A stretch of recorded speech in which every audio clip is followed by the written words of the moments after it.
ഓം ശ്രീ സായിരാം. ഗുരുഭ്യോ നമ.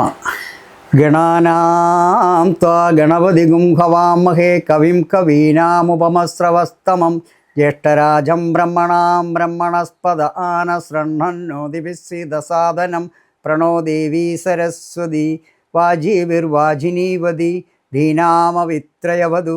ഗണേശായ നമഃ. സരസ്വത്യൈ നമഃ. ശ്രീഗുരുഭ്യോ നമഃ. ഹരി ഓം.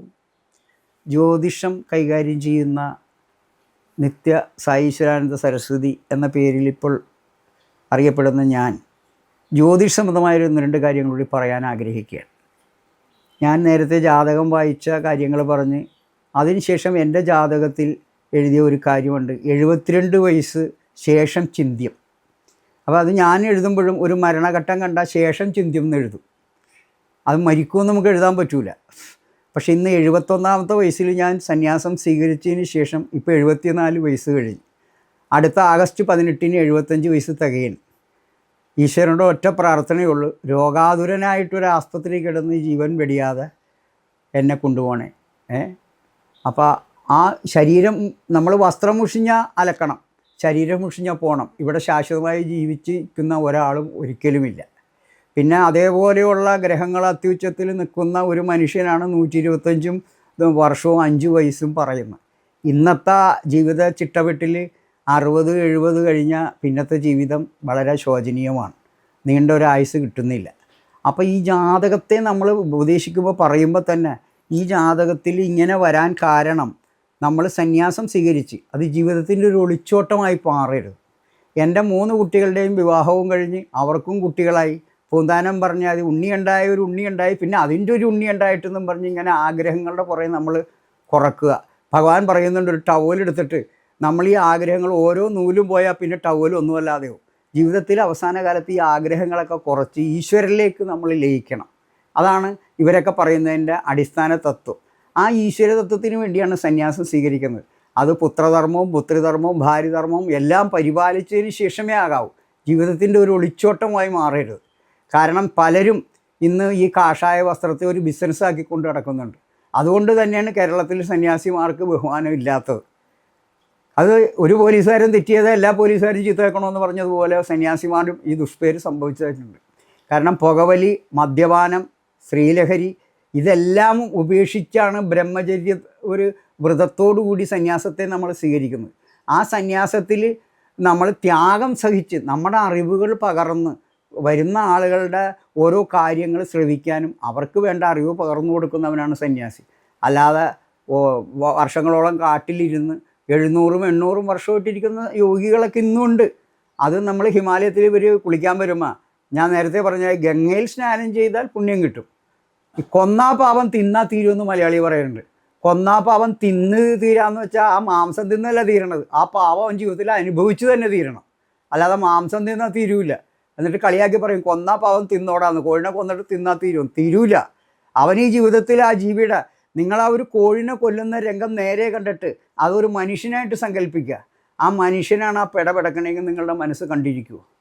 അപ്പം നമ്മൾ ഒരു ജീവനെയും പ്രാണിനാം ദേഹമാശ്രിതക പ്രാണാപാന സമായുക്ത പജാമന്നം ചതുർവിധം. അപ്പോൾ പുരുഷ ഗീതയിലെ ആ ഓരോ അധ്യായങ്ങളും പഠിക്കുമ്പോൾ കൃഷ്ണൻ അർജുനന് ഓരോ കാര്യങ്ങളും പറഞ്ഞു കൊടുക്കുന്നത് നമ്മൾക്ക് വേണ്ടിയിട്ടാണ്.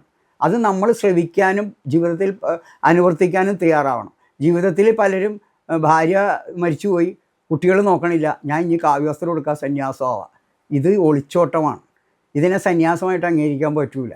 സന്യാസമാണെങ്കിൽ പണ്ട് 12 വർഷം ഗുരുവിൻ്റെ കൂടെ ജീവിച്ച് ഗുരു പറയുന്ന കാര്യങ്ങളനുസരിച്ച് അവൻ അനുസരണയോട് നിൽക്കുമെന്നുണ്ടെങ്കിലാണ് സന്യാസം കൊടുക്കുന്നത്. ഇന്നിപ്പോൾ ആയുഷ്യത്തിൽ കുറവായതുകൊണ്ട് 12 വർഷം വേണമെന്നല്ല, ഗുരു പറയുന്ന മാർഗങ്ങളിലൂടെ ചരിച്ച് സത്യം, ധർമ്മം, ശാന്തി, പ്രേമം, അഹിംസ ഇത്യാദി നമ്മളുടെ ജീവിതത്തിൽ പകർത്തി ജീവിതത്തെ ധന്യമാക്കാൻ ശ്രമിക്കുന്നവനാണ് സന്യാസി.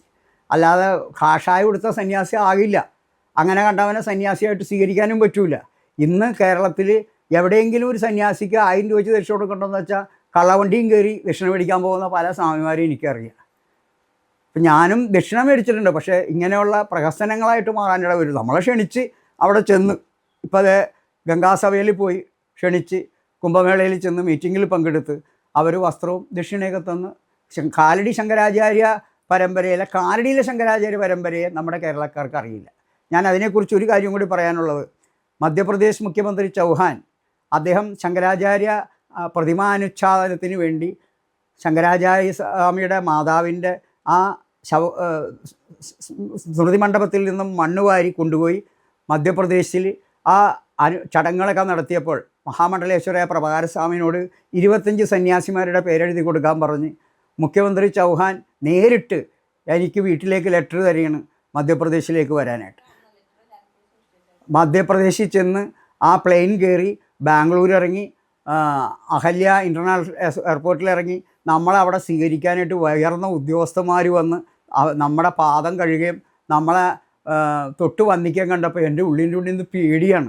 നമ്മളിലും ബഹുമാന്യരായ മഹാ അറിവുള്ള ഡോക്ടർമാരും മഹാ ആളുകളാണ് നമ്മളെ വന്ന് തുടർന്നത്. ജീവിതത്തിൽ നമ്മൾ വിറച്ചുപോയി. എൻ്റെ ദൈവമേ, ഈ പാപം മുഴുവൻ നമ്മൾ എങ്ങനെ തീരുമെന്ന് പേടിയടിച്ചിട്ട് അവരുടെ കൂടെ നമ്മളെ വലിയ AC കാറിന് കൊണ്ടുപോവുകയും അവിടെ ചെന്ന് നമ്മളെ ഇൻ്റർനാഷണൽ ഹോട്ടലിൽ താമസിപ്പിക്കുകയും 18-ാം തീയതി പ്രൈം മിനിസ്റ്റർ ഉദ്ഘാടനം ചെയ്യേണ്ട ഫംഗ്ഷന് പ്രളയം വന്ന് പാലമൊക്കെ തകർന്നപ്പോൾ നിങ്ങൾ തിരിച്ചു പോകുന്നോ അതോ കണ്ടിന്യൂ ചെയ്യണമെന്ന് ചോദിച്ചപ്പോൾ ഞങ്ങളിത് കഴിഞ്ഞിട്ടേ പോകുള്ളൂ എന്ന് പറഞ്ഞ് 3 ദിവസം ഇൻ്റർനാഷണൽ ഹോട്ടലിൽ എൻ്റെ ജീവിതത്തിൽ ആദ്യമായിട്ടാണ്, അഹങ്കാരം കൊണ്ട് പറയല്ല, അറിവില്ലായ്മ കൊണ്ട് പറയുകയും, ആദ്യമായിട്ടാണ് ഇൻ്റർനാഷണൽ ഹോട്ടലിൽ കയറി ഭക്ഷണം കഴിക്കുന്നത്.